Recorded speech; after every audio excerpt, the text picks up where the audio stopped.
পুলটো বনাই পেলাই তেওঁলোকে আমাৰ ইয়াত ৪-৫ মাহে হৈ গ'ল তেওঁলোকৰ ব্যক্তিসকল ইয়ালৈ অহা নাই আৰু এই পুলটো আধাতে কাম শেষ কৰি তেওঁলোকে আমাৰ ৰাস্তাটোৱেদি ল'ৰা ছোৱালীসমূহ অহা যোৱা কৰিবলৈ আৰু কলেজলৈ যোৱা ছাত্ৰ ছাত্ৰীসকল পাৰ হ'বলৈ আমাৰ বিশেষ বহুত অসুবিধা হৈছে আৰু যিহেতু আমাৰ এই অঞ্চলটোৰ পাহাৰৰ পৰা পানীটো বৈ আহে সেই পানীটোৱে এই পুলটো আধা কৰি থোৱাৰ কাৰণে আমাৰ গোটেই অঞ্চলসমূহত মানে ঘৰসমূহত মানুহৰ বানপানী হৈছে। কিছুদিনৰ পৰা যিটো ডিগবৈ পেঙেৰি বৰডুমচা পথটোৱে যিটো অসম মালা আঁচনিৰ অধীনত নিৰ্মাণ হৈ আছিলে আজি প্ৰায় ৬-৭ মাহ এই পথটিৰ নিৰ্মাণৰ কাম একেবাৰে বন্ধ হৈ আছে, যাৰ ফলত এই পথটিত যিসমূহ আধৰুৱাভাৱে কালভাৰ্ট নিৰ্মাণ হৈ আছিলে এই কালভাৰ্টসমূহত যথেষ্ট অসুবিধা হৈছে জনসাধাৰণৰ অহা যোৱাৰ কাৰণে।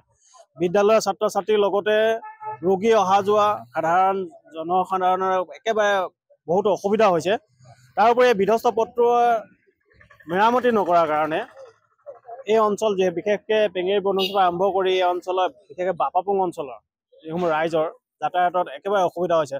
তাৰোপৰি দেখিব আপুনি ডিগবৈ দুলীয়াজান পথৰ যিটো ইটাভটাৰ পৰা বালিজানলৈকে পথটি একেবাৰে বিধ্বস্ত অৱস্থা। এজাক বৰষুণ দিলে যাতায়াতৰ মানে উপযোগী নোহোৱা হৈ যায়।